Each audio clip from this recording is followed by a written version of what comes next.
Ito na sir, ang yung request. Titignan natin ngayon. Ay, matindi pala dito ang parking. Nasa ano na, kuha na nila talaga yung isang linya, kaliwat kanan. May ginagawa pa. Oo. Ito. Ayaw, bumalik na naman yung basketball sa gitna. Tingnan, tututukan ko ayan. Ayan, andyan pa rin oh. Ayan, andyan pa rin. Ang bilis mapuno. Dati malinis na yun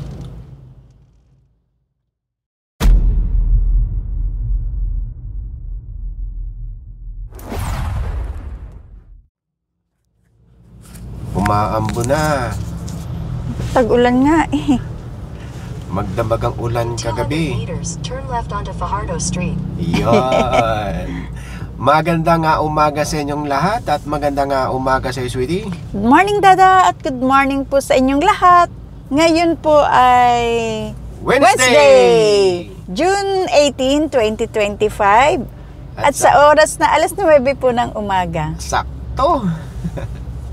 Andito tayo ngayon sa may Lacson Avenue. At kakaliwa tayo ng Fajardo. At papasok tayo sa lugar ng Sampaloc, Maynila. Yon. Sana wag na lumakas, ganito lang. Daan lang yan. Mamaya libo na. Sa araw na ito na naman ay isang request ng ating mga viewers na taga Sampaloc, dyan sa may Gastambide. Oo. Nag-message siya sa ating Facebook page. Diyan yung Facebook page natin. At left onto Fajardo Street, then turn right onto Keiko Street. Salamat. At follow na rin kayo sa ating Facebook page. Ang sabi niya sa message niya sa Facebook page, ayan, basahin nyo na lang. Ang gusto niya ay mabigyan ng pansin yung kanilang lugar. Kasi nga, yan, nababasa nyo naman, halos wala na rin malakaran sa kanilang lugar.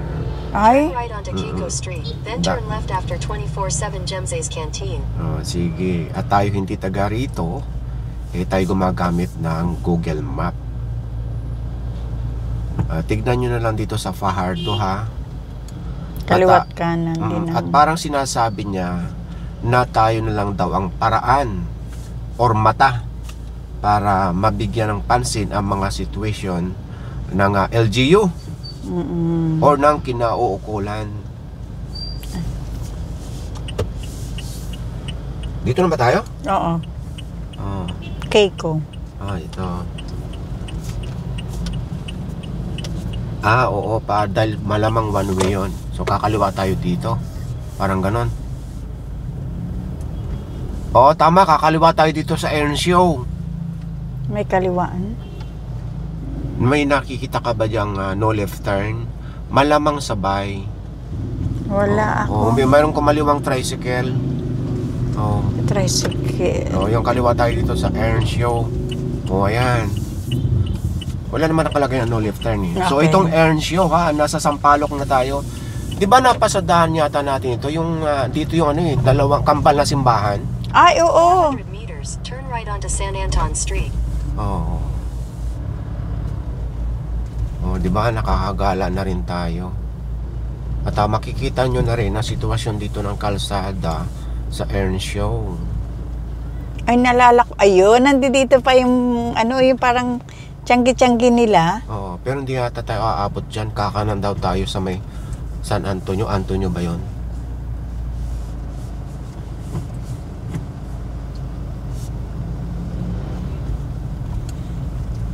Ay, matindi pala dito ang parking. Nasa kuha na nila talaga yung isang linya, kaliwat kanan. May ginagawa pa.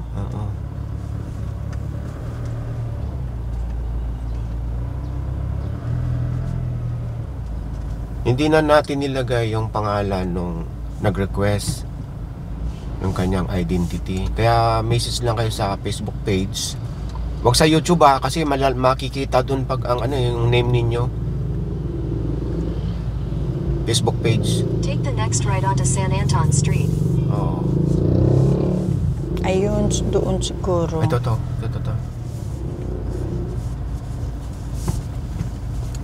May loto-loto. Ito? Wala, siguro ano ba ito? Hindi naman to. Ayun, yung siguro nilabasan na yun. Ito yung kampal ng simbahan yata eh. Oo. Ayan na nga. Ito nga. Loreto.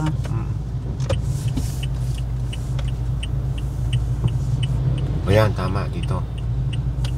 O yun, San Antonio Street.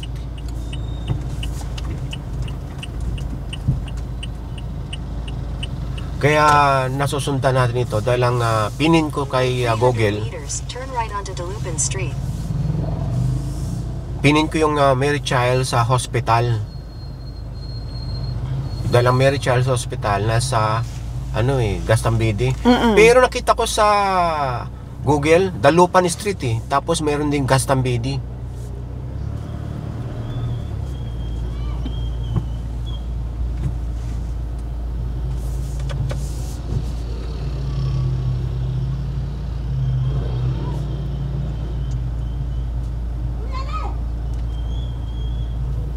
Marami pa rin nagre-request, lalo sa mga subdivision. Yun nga lang, dapat mayroon kayong request sa inyong nasasakupan.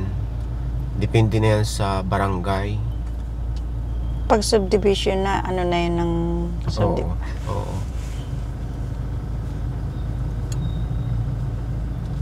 Tanong mo nga dyan kay Kuya, parang naliligaw na sa Siri. Ayun, yung dulo.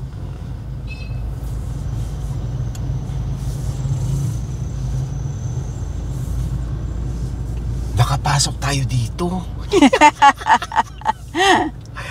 Ano ba ito, Towe? May sumasalubong sa atin, oh. Oo. Ay, ba dapat ito, isang side lang ang nakapark. Take the second right onto Dalupin Street. Then your destination will be on the left. Kasi nakapin yung yung Mary Child's, kaya doon ako dinadala.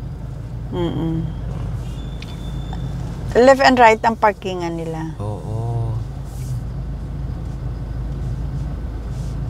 Dulo sa kabila pa, di ba?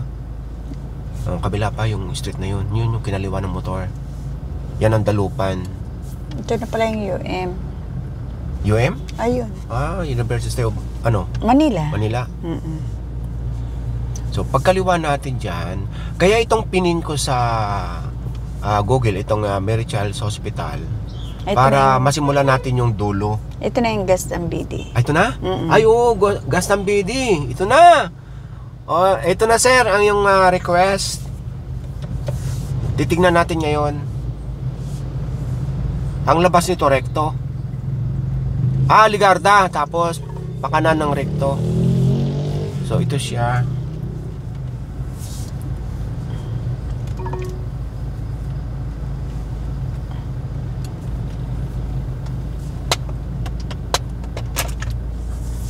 Yung mga tiga Gastambide, Good morning po, good morning. and shout out sa inyong lahat. Itong sitwasyon ito siguro sinasabi niya. Talagang dito na nakapark, lalo itong mga motor. Baka may one side parking din. Kasi Yun ang sinasabi ko. Dapat i-request sa barangay kung mayroong ordinance na mayroong one side parking. O kasi kung one side, UE, shout out. Good morning. Ayan. Kasi nga, ayon dun sa sumasama pa ako sa clearing operation, ano talaga yan? Inaalam kung may barangay ordinance na may one side parking. Malamang dito sa kaliwa, ito lang mga sa kanan ang bawal. Kasi ang dami talaga nakapark sa kaliwa. Wala na nasa kalsada na lahat na dumadaan ng tao. Ayan ang Ligarda. Maiksi lang palang Gastambide, no?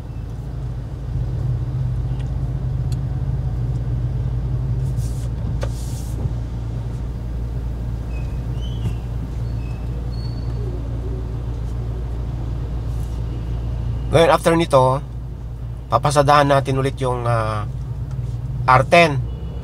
Eh, dadaan na rin siyempre tayo ng recto. Mhm. Oo. Kasi napasadahan na natin to 1 month ago.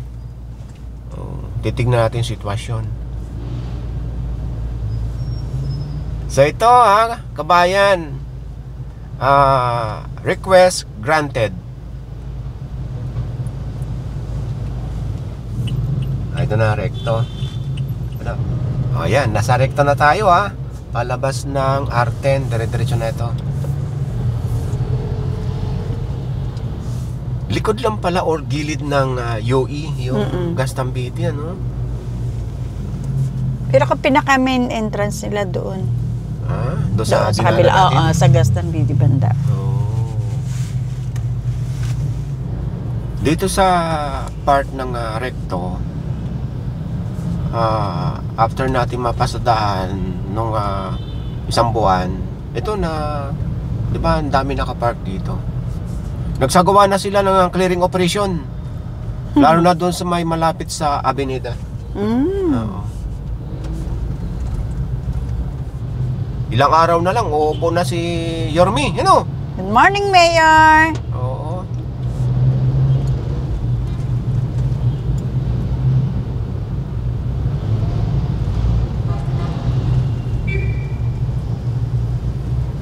Marami dito sa gilid yung mga Tok-tok. tuktok sa tricycle, nakabalandra dyan sa ilalim ng Baka dyan talaga yung parkingan nila. siguro. Andito na tayo sa Rizal Avenue, kanto ng recto. Sama lang kayo dahil dire-diretso na yung video natin. Papasadahan natin ang R10 going north at going south. Lalo na doon sa may sa may Aroma saka Happyland. Ilang beses na na-clearing yun. Kasi nung napasadahan natin 1 month ago, so nakita natin situation. At titignan din natin yung isang barangay dyan na nakatayo, or barangay outpost yata yun. Yung mga nakapark yung mga fire truck sa kalsada mismo. Titignan natin. Kasi itong kahabaan ng recto ay isa talaga itong main thoroughfare or main road. Kaya dapat malinis talaga ang kalsada. Iwas traffic talaga. Ganun na rin ang sidewalk. Alam ko na. Kakanan tayo ng Saragusa. Yung sa may hospital. Lalo na ngayon, back to school na. Tama ka. Kasi nung napadaan tayo noon ay bakasyon. Bakasyon. Pero sa isang side tayo, hindi doon sa may side ng school. Dito talaga sa kanan, na nakita ninyo, wala talagang sidewalk. Naharangan na talaga ng kotse. Ito na yon, yung mga fire truck. Ayan sa kanan natin. At sinundan ng mga sasakyan. Diba? Nakabuntot sila sa sa fire truck. Baka sabi nila, oy, bakit yung fire truck nakapark dyan? Dito kami sa uli. Baka dyan talaga sila nagpa-park talaga. Ang purpose natin, kalsada yan. Dyan na, andito lang tayo. Pero pinapakita lang natin.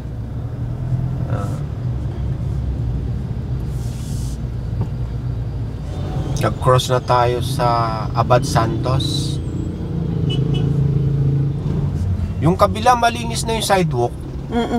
Malinis na yung sa kabila. Ito yung sinasabi kong lagi na sila nakiklearing dito. Kabilaan na rin malinis na yung sidewalk. Or maayos na. Yun. Maganda na, malinis na. Kahit itong island. Tingnan nyo. So yun, shoutout sa mga taga Manila, sa mga DPS, yung mga membro ng clearing operation.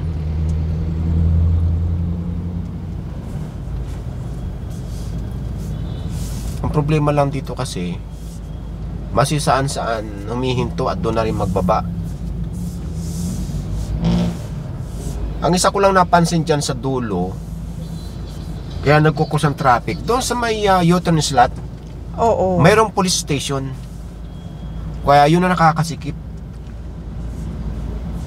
Doon lang pala, paglampas ng Totoban Center, okay yung sidewalk. Pagdating dito sa sentro na talaga ng Divisoria, ando na sa kabila yung mga paninda sa kalsada. Kita mo sa kaliwa yung mga umbrella nasa kalsada. Ganun pa rin dati yung napasada natin nung naglakad tayo. Gusto ko pag naglakad ulit dyan, bibili na ako kasi hindi na tayo babalik. Ay, magdala ka ng tigabit-bit mo. Kung mo akong pagbibit-bitin, may hawak kong kamera.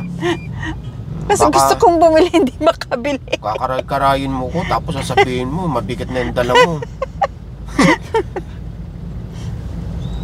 Yung sitwasyon, kasi ito talagang lugar na ito, talagang asahan mo na, dahil dito ang sentro ng Kalakalan eh.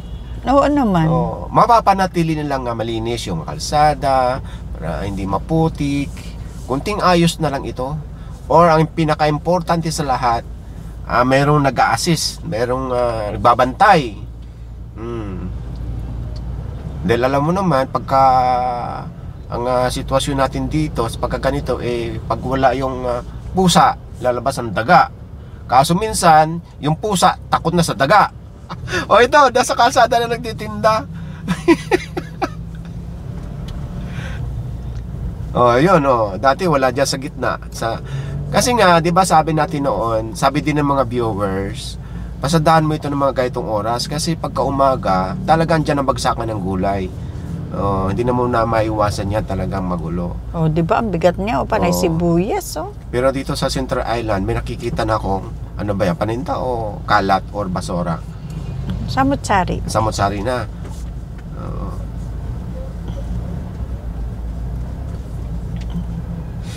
Ito sinasabi ko, itong U-turn slot eh. Ayan, yan. Sa halip na makakakain dito sa kanan, yan, gipit. Yung ano ba yan, Tama nga ba? Police station nga ba yan? Kasi parang putol na kalsada. Oo. Ito, itong kantong ito. Or barangay outpost. Talaga nasa gitna talaga. Hindi naman siya nasa gitna. Nakausli lang siya. Ibig sabihin, iorong. Napalaki. Katulad yung fence na yan, dapat wala na siya dyan. Di ba? Dapat makakakain pa yung mga motorista dito. Ano makakakain? Makakakuha ng clearance. Yun. Ay, sorry. Siya, tingnan mo na yan. Gipit na. Ano ba? Basahin mo nga kung police station o barangay. Police station. Nakita ko. So, ganito na talagang kalakaran dito. Ganito talaga sitwasyon. Ano siya market, oras ng pamamalengke, kaya maraming alas 9:30 po ng umaga. Alam natin na oras ng pamamalingki. Ibig sabihin, maayos dapat. Yung katulad niyan, dahil sa daming parking, tapos lahat na double parking na kung wala itong mga nakapark na ito, maayos yan.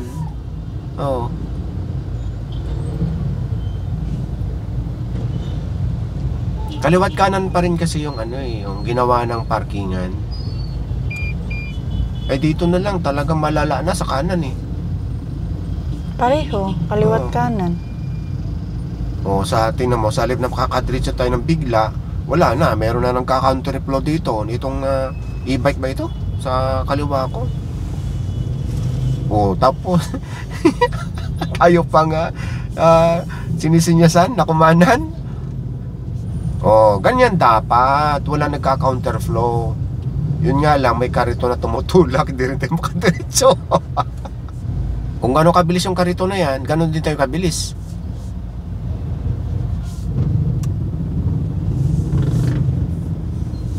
Katulad nito.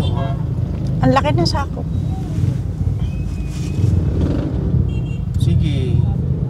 Kumanan kalmaliwa kasi kayo. Huwag niyo akong patabihin. Kayo ang mali.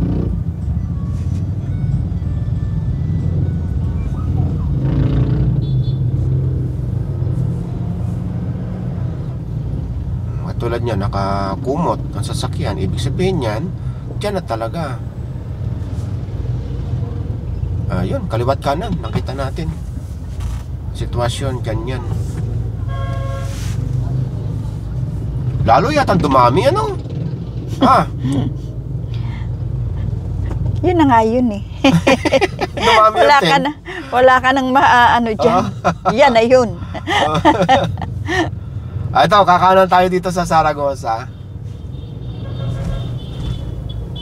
Yung basketballan dito sa gitna, nakatabi. Dati nasa gitna, ngayon itinabi na. Ito ang Zaragoza, ha? Ano pa yata ito, Delpan eh. Tapos yung Zaragoza, yung pakaliwa doon. O ito. Ayaw, bumalik na naman yung basketballan sa gitna. Tingnan nyo, tututukan ko, ha? Ayan.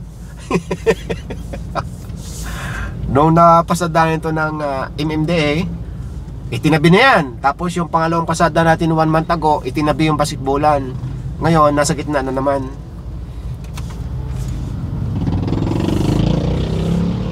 Ayan.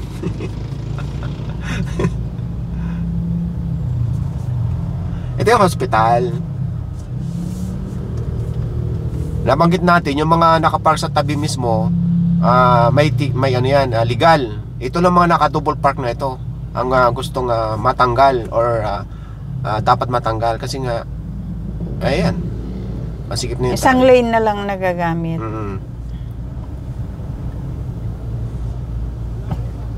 Sa kabila maayos. Wala ang natanggal din na hindi ko napansin, yung mga dyan sa Center Island sa kabila, may nakapark pa dyan eh. Yan, dyan. Yan, sa Center Island. May ano eh, may tali eh. May tali na. Ewan ko kung yan ang purpose na wag nang parkingan dyan ng mga kotse. Katulad yung truck na yun na naka-hazard. Ganyan dati dyan eh, nakahilira. Ngayon wala akong napansin.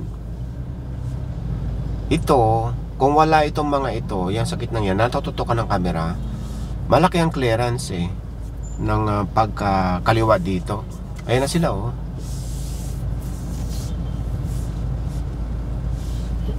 Okay naman mag-park kasi may mga ticket yan ng MTPB. Dapat yung pagpapark ay maayos. Katulad yun, gitna na talaga oh, yung sa may van na yon, sa likod ng truck na yan o sa gilid. Oh, ito naman sa kabila, yung pinatanggal na Sir Gab. Shoutout sa iyo Sir Gab sa mga SOG. Ayan oh, pinatanggal yung ano eh, yung yan yung economy na yan. Sabi ng mga ano diyan, ng mga asosasyon, tambayan daw ng mga estudyante. Kaya nilagyan nila ng tolda. Sa mga nagtatanong kung bakit iniwan ko raw si Sir Gab, hindi ko iniwan or bakit wala na raw ako sa MMDA, pinagbawal na po ng ang vlogger sa MMDA simula nung nagka-issue doon sa isang police captain. So ito na yung R10 at ito yung Zaragoza na sinasabi ko. Sa kabila, yung tapat ng school, marami nakapark sa mga tawag dito, tricycle. Andito na tayo ngayon sa may R10 at northbound. Ang hindi lang natin nakunan yung sa may Delpan Bridge. Dahil dito nga tayo tumago sa Zaragoza. So ayan, tingnan nyo ngayon ang kanan or kanang bahagi ng R10. Pero ganun pa rin ang itsura sa gilid ng R10. Daming basura. Oo. Daming nakatambak. Ayun, saging yung nasa kalsada. O yan pa. Bili nga tayo. Oo. Sabi nga ni Sir Gab noon sa MMDA, hindi naman bawal magtinda. Kasi saan lugar, wag lang harangan yung bangketa saka kalsada. Yun, nag-cross na tayo dito sa Moriones.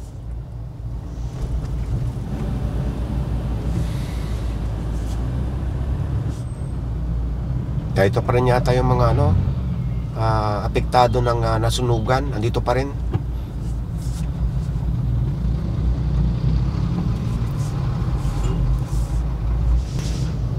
Ay, cause na talaga ito ng traffic. Isang linya na lang ang nagagamit oh. Isa na lang kasi andyan yung truck ng basura. Kung wala yung truck ng basura dyan, 2 linya na lang ang nagagamit dahil nga dito sa apektado ng nasunugan. Saan kaya i-relocate yan? Kini-clearing, nililinis. Bulldozer ba ang tawag dyan? Oo. Payloader. Naghahakot ng mga o yan, ang dami nga. Oo, basura. Panay basura nga talaga. Parang lahat na lang basura. Mm. Tapos ito, dabuhalang mga truck. Doon tayo mag-iikot sa ano, mag-u-turn doon sa may NLEX sa Harbor Link. Kasi meron ding na-clearing dito na binahay na yung ilalim ng tulay. Oo, tulay yung ramp. Oo. Ito yata eh. Oo, nakita ko sa clearing operation. Hala, panay basura na nga. Oo, tingnan natin ha. Hindi yata dito. Ayan, oo, na-clearing na ito eh. Ayan, lugar na yan, oh. Oh, yan, tingnan nyo. Andiyan pa rin sila. Yan, natanggal na yan hanggang doon sa taas. Or na-clearing. So, andyan na naman sila. Oh, ito, naka-counterflow. Siga si kuya. Oh.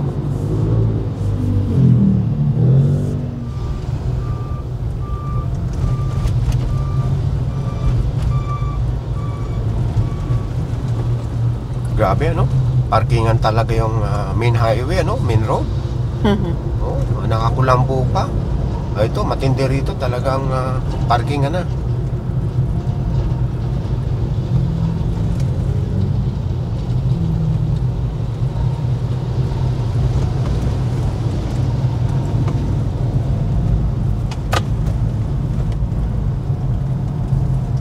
So ito na yung Smoky Mountain.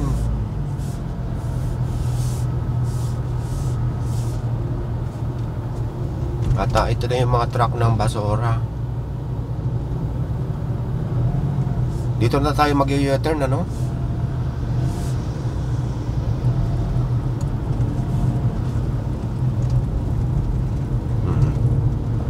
So dito lahat.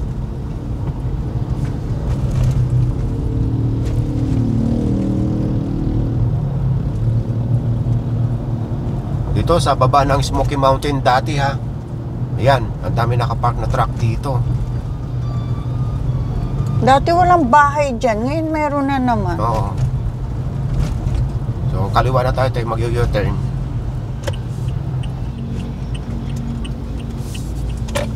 Okay, nakapag-u-turn na tayo at going south. Ay, dito pa lang sa tulay. Dito na nakapark itong mga, ayan, kita nyo naman.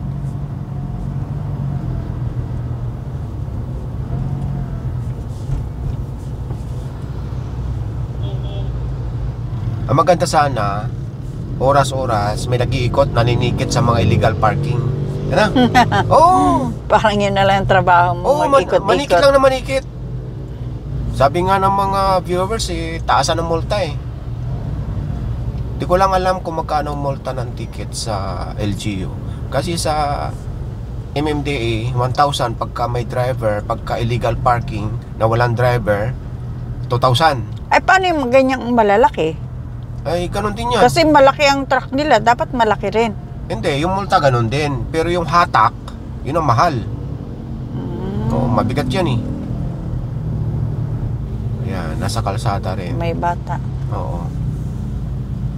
Kasi sa mga ganyang bahay, wala na talaga silang malalagyan ng kanilang mga sasakyan or tricycle dahil nga wala na lugar sa loob ng kanilang bahay.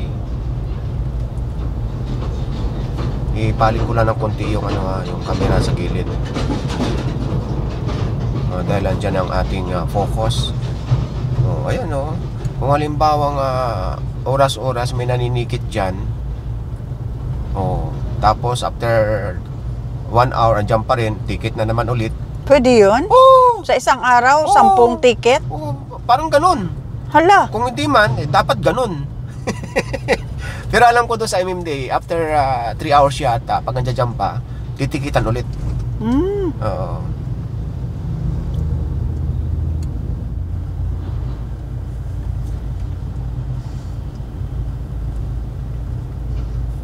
Katulad nito, nasa traffic light, go na, dito sila nakapark. Ay di iwasan natin ngayon. Ito na yata yung aroma eh. Ilang beses ito nakiklearing. Meron dyan tambak ng basura na talagang tinanggal, napanood ko. napasadahan din nun ng MMDA. Yung mga kalakal sa ilalim ng tulay, natatandaan mo? Ano doon? So, yung sitwasyon dito, ganito pa rin. Yung sinabi natin may police station dyan sa unahan. Wala, panay basura. Oh. Sayang, sana malinis. Oh. Yun ang sinasabi ng mga viewers natin na after ma-clearing, balikan ulit. Tatambay tayo dito. Lalo na pag ngayon tag-ulan na, di ba? Oo. Pag naanod na yan ang baha. Tatambay tayo dito sandali sa ilalim ng tulay, ha? Kasi ito, kinumpis ka na lahat eh.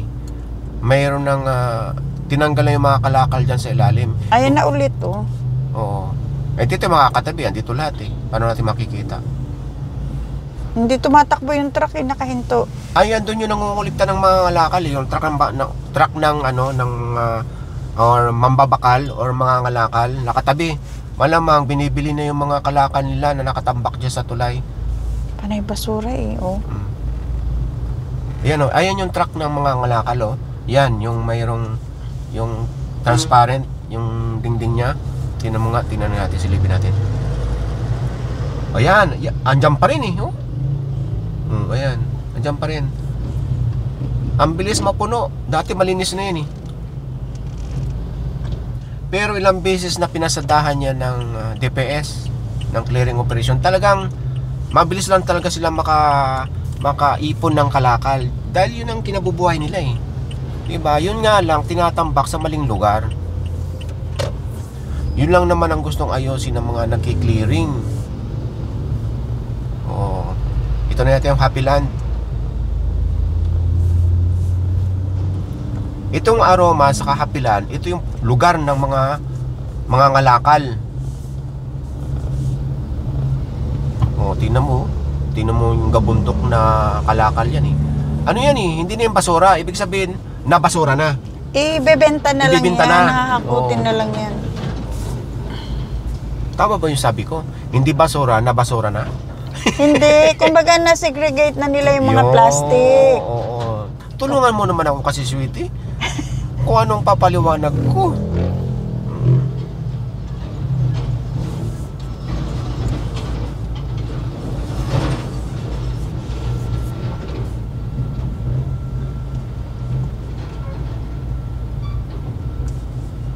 Ayan. So, after nitong traffic light, so wala na masyadong lugar ng mga ngalakal. Kung titignan mo talaga, ayan o, misa pa nga nasa 3 linya ang nakukuha nila eh. So bago tayo umuwi, dito nag full over lang muna tayo dito sa isang tabi para sa or bigyan ng daan itong ating shoutout portion. Shoutout kay Omar Dinsay ng Baguio City. Shoutout po! Antayin nyo kami dyan. Agad kami sa pag hindi na maulan. Happy Father's Day kay Alexander Lorenzo from Mommy Love. Ay, belated Father's Day na siya. Belated Happy Father's Day po. Nag-PM siya nung araw ng Father's Day. Huli man at magaling, Masya-shoutout pa rin. tama. Ito, nagsilos ito eh. Sino? Sa anak niya, Ay, kay Charmaine. Bakit daw hindi sinama yung kanyang mami? So yon, mami, wag ka na raw magselos. At ito, isa-shoutout ka na namin. Ito, shoutout kay Aida Salvador ng Bacoor, Cavite. shoutout po, Mami! Hello po! Good morning! O yan, absuelto ka na, Charmaine. Magpapaburger na si Mami. Oo. Bago tayo mag-birthday greetings, gusto ko lang magpasalamat kay Sir Richard Desos na nag-send ng, hindi ko lang alam ito kung dollar o peso sign, pero importante, appreciated yung pinadala nyo. Thank you so much po. Ayan, nakikita nyo sa screen. Kasi may dollar sa peso eh.